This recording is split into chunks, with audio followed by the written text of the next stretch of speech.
by Nawaz. Rahimullah. Today, I'm going to share some of the points discussed by Mr. Qasim Ali Shah in a meeting.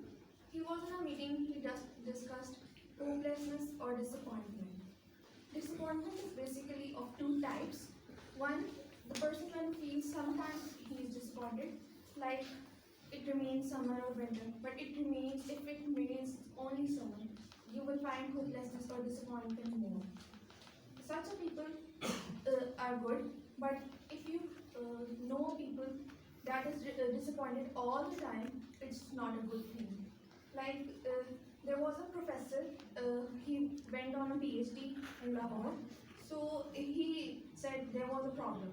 His roommate, he was a permanent hopeless people. He finds negative impact or negative aspects of all the things he went around. So first of all, such a person should be asking forgiveness for Allah, because Allah don't like those people who are hopeless or disappointed from the mercy of Allah. And the second aspect is to bring about the positive aspects all around him, so he could be thankful.